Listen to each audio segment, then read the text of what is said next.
Hello dear students. So this is our second chapter, solutions. Basics of this chapter you have been studied in class 11. So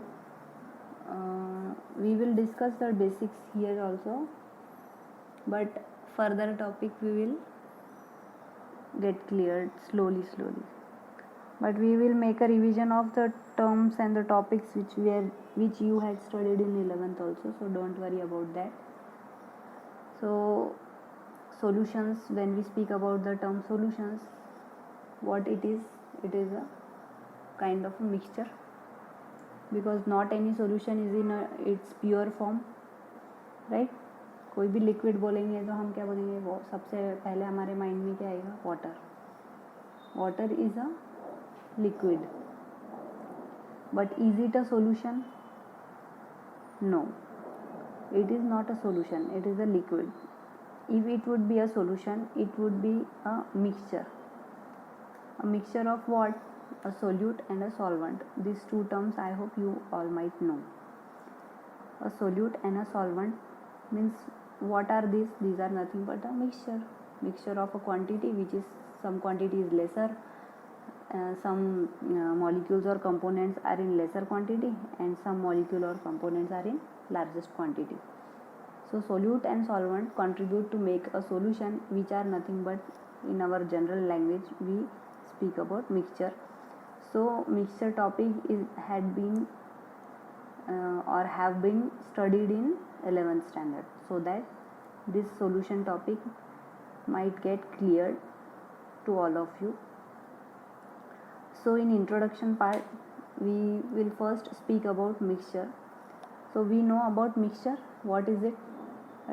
Mixture is a combination of two or more substances. For example, when we speak about air, it is made up of, it is formed of oxygen, nitrogen and other gases. Blood is made up of platelets, plasma, right? Hemoglobin, etc. Milk is made up of lactic acid, lactate. Other more components are there present in milk. Jaggery, gur, it is also a mixture, okay, of other carbohydrates, glucose, fructose, etc. When we speak about sharbat or a drink which is made up of, if we are taking a lemon juice sharbat, then it is made up of salt, sugar, water, right? And when we speak about any metal like brass, bronze, stainless steel, all are these made up of copper, zinc, iron, etc. So all these are the examples of mixture, okay? They are the combination of two or more substances. I hope all of you know this. Now what were the two kind of mixtures? Mixtures might be homogeneous and heterogeneous. If they are homogeneous, then they are we can see uniform mixing in it, means same type of components will be there. Homo means same, so same type of mixtures contribute for uniform mixing. And if heterogeneous mixture are there, then there will be a non-uniform mixing of components, okay, means two different components will be there. So for homogeneous mixture, according to their size, constituent particles as colloids or as true solutions, okay. Now what do you mean by solutions? So definition of solution is that a solution is a homogeneous mixture of two or more substances whose composition can be varied within certain limits, okay. It is a composition. एक या दो तरह के composition हो सकते हैं, तीन तरह के हो सकते हैं, चार तरह के हो सकते हैं. तो this compositions is in limited, means उसकी कुछ लिमिट्स है, उस वहाँ तक ही हम उसको हम सोल्यूशन बोल सकते हैं, okay. So this is solution. So what it is made up of components. सो पहले हम वो समझ लेते हैं कि कंपोनेंट्स क्या है. तो components means the substances which make up the solution are the components, and binary solutions means it will be made up of two components. Ternary solution means it will be made up of 3 components. Quaternary solution means it will be made up of 4 components. Okay. Now what do you mean by solute? हमने पहले ही देखा कि solution is made up of 2 components.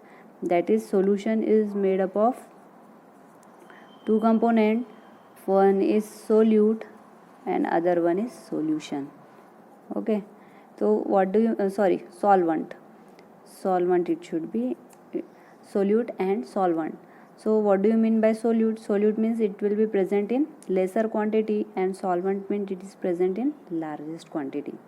Okay, जैसे कि salt in water will be in largest quantity, so it will be a solvent, and salt which is in smaller quantity, it will be a solute. Okay, now what do you mean by type? Next topic is types of solutions. So depending upon the physical states of solute and solvent. Okay, तो solute and solvent का physical state, जब हम physical state की बात करते हैं तो we will tell means physical state means उनका occurrence कैसा है, whether it is solid, liquid or gas. तो depending on that types of solution are there. So when we speak about gaseous solution, ठीक है, अब आप बोलोगे गैस है तो सोल्यूशन कैसा, तो होता है जब गैसियस सॉल्यूशंस की बात करेंगे means solution means mixture. Okay, तो गैसेस का भी मिक्सचर है, तो फिर क्या बोलेंगे gaseous solution means when gas in gas है, जैसे कि if gas is a solute and gas is a solvent, then most common example is air. Okay, and if solute is liquid and solvent is gas, solvent means in largest quantity, gas is there. Common example is chloroform in nitrogen, है ना, atmosphere में की जो nitrogen है वो, और अगर हम लोग क्लोरोफॉर्म कंसिडर करें it is also exist in the form of gas. तो chloroform in nitrogen chloroform exist in the form of liquid. तो liquid chloroform in nitrogen is called as liquid in gas type of solution. And if solid in gas बोला तो camphor in nitrogen gas. ठीक है, solid क्या है हमारा camphor, nitrogen gas, gases solution gas में अगर हमने प्लेस किया है कैम्फर को तो वी विल टेल कि it is a mixture of solid in gas solution. Dust और स्मोक पार्टिकल्स इन एयर, है ना, कैसे है डस्ट पार्टिकल और smoke particles, they are solid, air is gas. तो हम क्या बोलेंगे, this are a type of gaseous solution. 3 type में है, gas in gas, liquid in gas and solid in gas. तो एग्जाम्पल बेस्ड क्वेश्चंस पूछते हैं तो प्रेजेंस ऑफ माइंड रख के इसका आंसर आप लोगों को देना है. Next is liquid solution. Okay, so liquid solution में सॉल्वेंट हमेशा लिक्विड रहने वाला है. यहाँ पर अगर गैस इन लिक्विड है तो हमको मालूम है oxygen in water, carbon dioxide dissolve in water, जिससे हम क्या बनाते हैं, कार्बोनेटेड ड्रिंक्स बनाते हैं. राइट, यहाँ पे कार्बोनेटेड ड्रिंक्स है ना, कोको कोला, पेप्सी वगैरह, वो जो है उसमें क्या रहता है, लिक्विड वाटर है और CO2 गैस डिजोल्व रहती है. तो next is liquid in liquid. Most common example is gasoline, मतलब पेट्रोल डीजल वगैरह वो सब जो है वो liquid in liquid. Ethanol in water, है ना, अल्कोहल जब वाटर में डालते हैं तो it is liquid in liquid solution हो जाता है.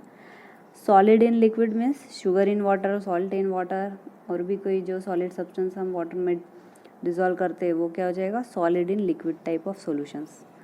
Next is solid solutions. Solid solution कैसे रहेंगे, सॉलिड क्या रहेगा, सॉल्वेंट, और जो 3 डिफरेंट स्टेट ऑफ मैटर है, गैस, लिक्विड और सॉलिड, वो उसके सोल्यूट रहेंगे. तो अगर गैस इन सॉलिड बोलेंगे तो palladium is a solid, exist in solid state, और hydrogen gas in palladium is an example of gas in solid. Next is liquid in solid. तो इसके लिए हमारे पास एग्जांपल है मर्क्यूरी विथ सोडियम, जिसको हम अमालगम्स भी बोलते हैं. राइट, अमालगम्स बोलते हैं ना. तो mercury with sodium, okay, Hg. फिर सॉलिड इन सॉलिड में क्या है, मेटल एलॉयज जो है, ब्रास, ब्रॉन्ज वगैरह, तो इनको क्या बोलेंगे, solid in solid solutions. Okay, तो सॉलिड सॉल्यूशंस कौन से, gas in solid, liquid in solid, solid in solid वगैरह, ये जो टाइप है वो किसके है आएंगे, सॉलिड सॉल्यूशंस में. तो ये थे टाइप्स ऑफ सॉल्यूशंस हमको जो पढ़ना है. मेन वो कौन से पढ़ना है, solid in liquid and gas in liquid, ये हमको डिस्कस करना है इस चैप्टर में बेसिकली। ओके, सो बेसिक्स जो है इसके, जो आप लोगों ने 11th में पढ़ चुके हैं वो थोड़ा डिस्कस कर लेंगे। थोड़े फॉर्मूलेज है जो आप लोगों ने पढ़ रखे हैं। तो फर्स्ट इज़ मास परसेंटेज और वॉल्यूम परसेंटेज निकालने के ऊपर जो क्वेश्चंस आते हैं उसका फॉर्मूला है। So mass percent of component equal to mass of component in solution divided by total mass of the solution into 100। Okay, mass of the component in solution by total mass of the solution into 100। इन सब ये सारे जितने भी अभी आने वाले हैं फॉर्मूलेज, सबका आप लोगों को एक चार्ट बना के अपने स्टडी टेबल पे लगाना है, सो दैट ये आपको याद रहे और इस पे बेस्ड न्यूमेरिकल्स जब भी पूछे तो आपको जल्दी से याद आ जाए। Next, if WA is the mass of component A and WB is the mass of component B। Okay, तो मास परसेंट ऑफ अगर A निकालना है तो उसके लिए WA मीन्स वेट और mass of A upon WA plus WB into 100, जिसको हम क्या बोलेंगे, W/W, वेट बाय वेट निकालना होता है, उसके लिए हम ये निकालते हैं। और सेम अगर क्वेश्चन में वॉल्यूम परसेंट पूछा है तो उसके लिए फॉर्मूला आएगा volume percent of A equal to volume of A divided by volume of A plus volume of B into 100। So उसको हम क्या बोलेंगे, V/V। और अगर कभी कभार ऐसा भी पूछते हैं वो वेट और वॉल्यूम के कॉम्बिनेशन में क्वेश्चंस, तो उसके लिए mass by volume percent equal to W/V। आप लोगों ने मेडिसिन्स और फार्मेसी वाले ये वाला कंसेप्ट फार्मूला यूज़ करके ही मेडिसिन्स वगैरह बनाते हैं। तो देखो मेडिसिन्स की बॉटल पे ये W/V लिखा रहता है, तो परसेंट वाइज सब कुछ सॉल्यूशंस बनाने पड़ते हैं। जो लिक्विड बॉटल्स वगैरह है उस पर देखना, उस पर ऐसा W/V लिखा रहता है। तो according to that this formula only solutions या ड्रग्स बनते हैं वो इस तरीके से यूज़ करके बनाते हैं। ठीक है, next formula, so about molarity of solution. So number of moles of solute, moles जो गिवन रहते हैं, तो number of solute divided by volume of solution in litres is nothing but your molarity. Capital M से हम इसको denote करते हैं। और अगर लीटर्स में दिया है तो ठीक, और अगर ml और सेंटीमीटर क्यूब में गिवन है सॉल्यूशन की वॉल्यूम, तो हम उसको इंटू 1000 कर देंगे, क्योंकि 1 लीटर इक्वल टू 1000 ml। और अगर मोल्स ऑफ सोल्यूट निकालना है तो मोल्स ऑफ सोल्यूट जो है ये वाला पॉइंट, मोल्स ऑफ सोल्यूट निकालना है तो उसका फॉर्मूला अगेन पता है, mass of solute upon molar mass of solute, है ना, small m upon capital M। इसका ऐसा यूनिट जो है वो हमको मालूम है, volume equal to DM³ and 1 litre equal to DM³ होता है करके। तो क्वेश्चन में जो वैल्यूज़ गिवन रहती है उसके अकॉर्डिंग हम यूनिट्स को कन्वर्ट करेंगे। तो ये आप लोग को ध्यान से देना, ध्यान से पढ़ना है। इसके बाद में नेक्स्ट आता है मोलैलिटी। मोलैलिटी के लिए टर्म देखो, number of moles of solute dissolve पर 1000 ग्राम और 1 kg of the solvent, small m से हम इसको डिनोट करते हैं। मतलब क्या है इसका कि solution which contain 1 gram mole of solute dissolve in 1 kg of water is 1 molal. ठीक है, so molality equal to moles of solute upon weight of solvent in kg, और moles of solute divided by mass of solvent in gram into 1000। Okay, तो basic difference समझ में आया molarity और molality का। Molarity deals about volume of solution और molality weight of solution. ठीक है, अगर हमने हीट किया सॉल्यूशन को तो क्या होगा, मास उतना ही रहेगा पर वॉल्यूम चेंज होते जाएगा, क्योंकि गैसेस स्टेट में कन्वर्ट होते जाएंगे मॉलिक्यूल्स। तो इसीलिए मोर डिपेंडेंट किसके लिए किसका, या फिर more preferable formula for determining this molality के ऊपर ज़्यादा डिपेंडेंट रहते हैं, या फिर इज़ मोर यूज़फुल। ओके, क्योंकि मास चेंज नहीं होता है इसकी वजह से। इसके बाद में मोल फ्रैक्शन, इसका यूनिट भी है मोलैलिटी का, मोल्स पर किलोग्राम। ठीक है, मोल फ्रैक्शन मीन्स क्या, it is nothing but ratio of number of moles of one component to the total number of moles. मतलब सॉल्यूट और सॉल्वेंट कितने टोटल प्रेजेंट है उसमें से उसका मोल फ्रैक्शन निकालना, मीन्स कंपोनेंट का मोल फ्रैक्शन निकालना, वो कितना क्वांटिटी में प्रेजेंट है उसके लिए ये फॉर्मूला है। तो mole fraction of component equal to number of moles of component upon total number of moles of all components, ठीक है। अगर for mole fraction of solute XA है समझो, तो उसके लिए क्या बोलेंगे, NA upon NA plus NB, ठीक है। अगर एक सोल्यूट क्या है X है, और अगर सॉल्वेंट XB है तो उसको क्या बोलेंगे, NB upon NA plus NB, ठीक है। तो इन दोनों का सम जो रहेगा वो हमेशा यूनिटी रहेगा, मतलब कि इक्वल टू 1 रहेगा। तो उसको हम क्या बोलेंगे, XA प्लस XB, और जाए बोलते हैं, ठीक है। मोल फ्रैक्शन को जाए से रिप्रेजेंट करते, इस तरीके से का X होता है। तो जाए A प्लस जाए B equal to NA upon NA plus NB plus NB upon NA plus NB equal to 1, ठीक है। तो ये था मोल फ्रैक्शन। इसके बाद में last formula normality. So number of क्या है normality, number of gram equivalents of solute dissolve per litre of the solution, ठीक है। Number of gram equivalents of the solute dissolve per litre of solution denoted by capital N, and capital N equal to number of gram equivalent in solute divided by volume of solution in litres. अब number of gram equivalent कैसे निकालना है, उसके लिए भी हमारे पास formula है।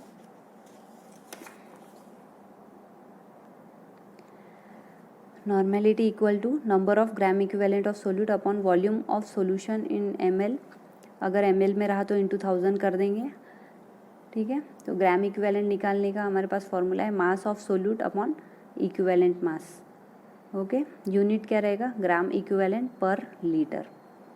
इसके बाद में एक नोट है, वही जो हमने इसके पहले डिस्कस किया है कि like molarity normality of a solution also changes with temperature, ठीक है। मोलैरिटी और नॉर्मेलिटी दोनों टेम्परेचर के साथ चेंज होते हैं, क्यों, क्योंकि वॉल्यूम ऑफ सॉल्यूशन कंसिडर किया जाता है, और मोलैलिटी में क्या कंसिडर किया जाता है, मास, इसलिए molality is the more preferable for calculation. Relationship दिया है between N and M means normality और मोलैरिटी ऑफ सॉल्यूशन के बीच में, तो क्या रिलेशन है, normality equal to molarity into molar mass upon equivalent mass, ठीक है। यहाँ पे for acids normality equal to molarity into basicity रहेगा, ठीक है। अगर कंपाउंड में एसिड दिया हुआ है तो उसके लिए क्या हो जाएगा, normality equal to molarity into basicity. Basicity मतलब क्या रहेगा, number of H plus ions that a molecule of an acid can give in solution. तो अगर फॉर एग्जांपल फॉर H2SO4 रहा तो N क्या हो जाएगा, N equal to 2 into molar mass of H2SO4, ठीक है। फॉर एसिडिटी, अगर एसिड कोई दिया हुआ है जैसे कि HCl रहेगा तो यहाँ पे 1 इंटू हो जाएगा। अगर यहाँ H2SO4 है तो 2 मोल्स है H हाइड्रोजन आयन के, तो 2 हो गया है, ठीक है। नंबर ऑफ कितने H प्लस आयन है, क्यों, क्योंकि वह किसके लिए रिस्पॉन्सिबल है, एसिड्स के लिए। तो बेसिसिटी कैलकुलेशन के लिए इस फॉर्मूले में बेसिसिटी कैलकुलेट करना है। तो फिर for bases normality equal to molarity into acidity, तो एसिडिटी के लिए क्या कैलकुलेट करेंगे, number of OH minus ions that a molecule of base can give in solution. तो अगर BaOH ट्वाइस, ठीक है, बेरियम हाइड्रोक्साइड या डाईहाइड्रोक्साइड, तो N equal to 2 into M means molar mass, क्योंकि OH ट्वाइस है इसलिए 2 इंटू करेंगे। और अगर KOH रहता समझो तो क्या रहता था, N equal to 1 into molar mass of KOH, और यहाँ पे बेरियम हाइड्रोक्साइड है तो 2 into molar mass of barium hydroxide, ठीक है। इसके बाद में नेक्स्ट टॉपिक हम आगे के लेक्चर में कंटिन्यू करेंगे।